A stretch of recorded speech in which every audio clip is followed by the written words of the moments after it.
That's why they have the... Let's do this. Okay, whenever you're ready.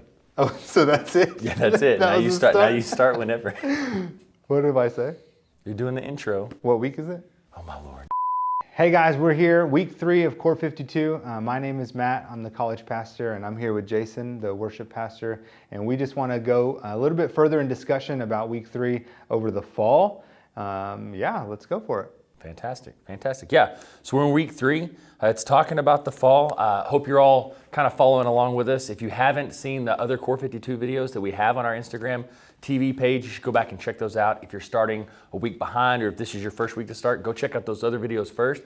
Catch up with us when you can. You know, the whole point of what we're doing is to help us as a body get into the Word more. Just 15 minutes a day is kind of what they advertise. Sometimes it's far less than that, but it really gives you a great place to start your day, to start what you're studying, how you want to do things. The cool thing about week 3 for me, it talked about the core of all sin is pride. Matt, I know that we've all struggled with sin from time to time.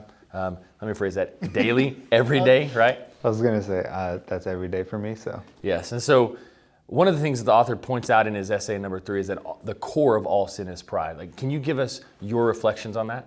I mean, I think you can see it everywhere. I think you can see it from when even something simple as not wanting to ask for help. I mean, being in this struggle of trying to do everything by yourself, I think, pride is at the center of all that. He talks about in the essay the pride of passion, the pride of wanting these fleshly things, wanting these fleshly desires, this pride of wanting to have recognition or be known amongst all the legends. I struggle with that. I want to be a communicator who's effective, but at the same time is recognizable, and that's a daily struggle. And so he also talks about the pride of possession, which I think a lot of us struggle with, especially within our culture.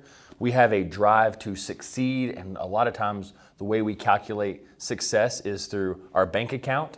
From a church standpoint, a lot of times staff-wise, I've worked for a lot of years on church staffs, and one of the things that we can get drug into sometimes is this idea that success is how many people are attending Sunday morning church, which isn't the way the Lord calculates success as a whole, but even within us individually.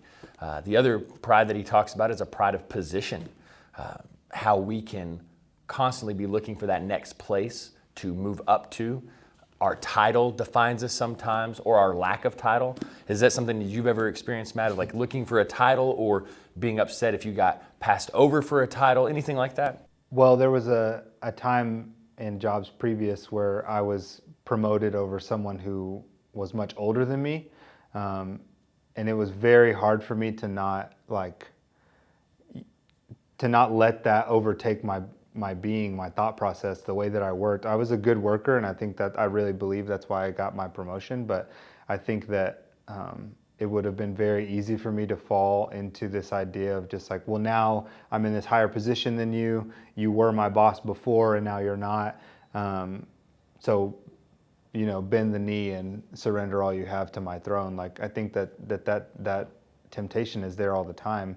And I'm not trying to be even prideful in that I overcame that position temptation. But I think that those types of interactions, those types of temptations are there daily for people, especially in the workplace.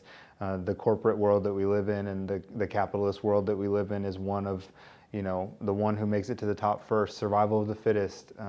Whoever makes the most money is the most knowledgeable, is the most successful. We equate things that don't quite match up. If you have the biggest salary, it doesn't necessarily mean that you're always the smartest person in the room, or that you have the most to offer. And I think that's what's most important when looking back on those kinds of things. Yeah, I know that for Amy and I, when we first got married, I struggled as a man. I was taught that the man is the breadwinner of the house. He's the one that's supposed to make the most money. And I definitely was not the breadwinner of our house when we first got married, especially. She is far more talented than I am at the things that she does. She has the ability to make far more money than I do. But I've also learned, especially working in the church, the word minister actually means servant. And so within our positions here, it's a place of servanthood. We want to serve in everything that we do. That's why we love and we do what we do. But even in the workplace, we've owned salons before, we've owned businesses. As the head of that business, you learn really quick that if you want to make an impact on somebody's lives, if you want to make an impact even on your own bank account, the best place for you to start is to serve others, because that was the model that Jesus set for us. He was the highest amongst us, yet he set himself not just the lowest of us all by serving us, by washing the feet of his disciples, but he also communed with those who society said was the lowest of all, which I think speaks massively to what the Lord is setting, for us standard-wise. Yeah. I think the other thing that I really took from the essay was where he talks about the way Satan deceives us. Like, pride is sin, yes. Pride, as he says, is the core of all sin, but the way that infiltrates us is through an enemy who comes in, and we like to call him, we always say that Satan is the great deceiver, which he is. But I think anybody who's ever struggled with lying before, because I'm definitely one of those people. I was an amazing liar when I was a kid. Only child, I had to learn how to lie my way out of things. I couldn't just blame siblings. What you learn is that the best lie always has truth in it. And that's one of the things that he talks about in the essay, is that Satan doesn't just blatantly lie to us, but he is the master of half-truths. What are some places maybe in your life or that you've seen, that you've experienced, where you've seen the enemy come in and tell you a half-truth, where that's what you latch onto, is that half and not the deception part? I mean, just even in recent weeks, I think I've struggled a lot with feeling inadequate. I think I've struggled a lot with, this deception that I don't have everything I need to have. I'm not quite ready biblically to teach, or I'm not quite knowledgeable biblically to lead others or disciple others. And I think that, something that stood out to me in the essay was that what the ammunition that Satan holds closest to his chest is this idea, the arsenal of long-term consequences.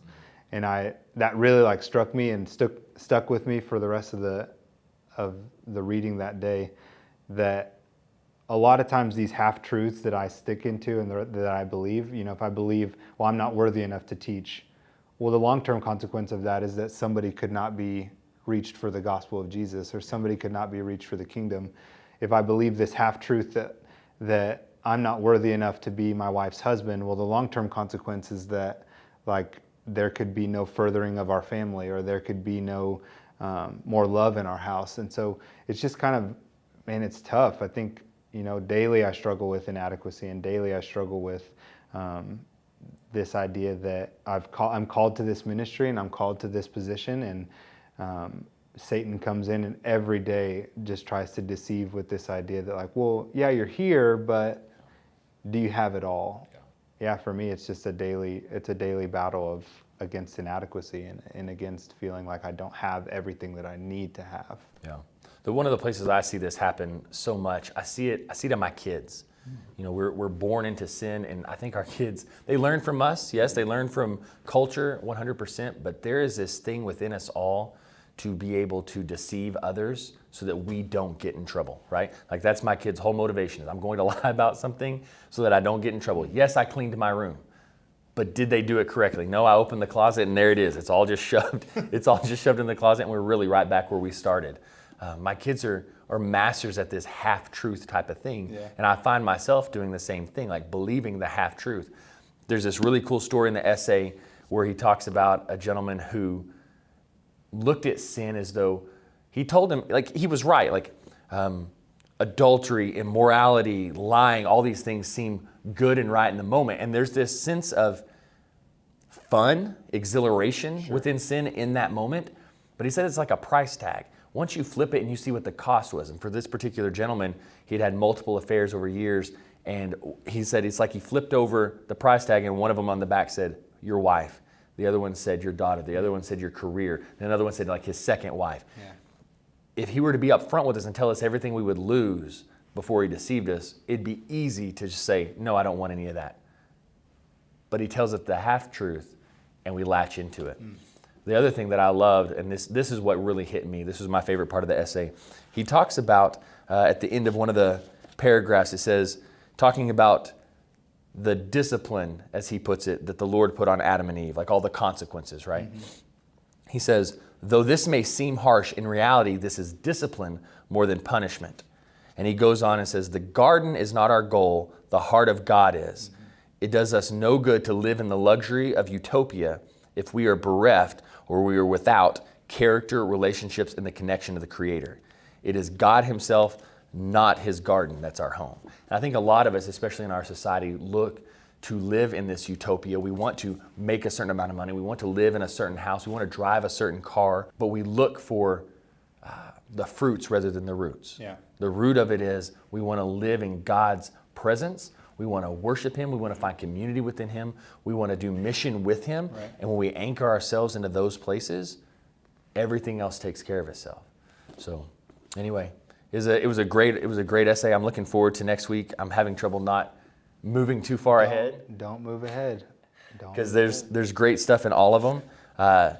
We read the essay, then we memorize, then we read again, then we meditate. It's like this great back and forth thing that they have going with us. It's a good daily practice. How consistent are you on the overachiever challenge, Matt? I'm not an overachiever, so well, that's not true. I think I am, but I see it and I get more intimidated by it. Like, ooh, okay, how can I do this challenge? Yeah. But consistency, I think if you think about it, I think if you think about the challenge, that's one step further than just reading it and closing the book. If you give it a second thought, a third thought, a fourth thought, I think that's consistency. Yeah, I agree.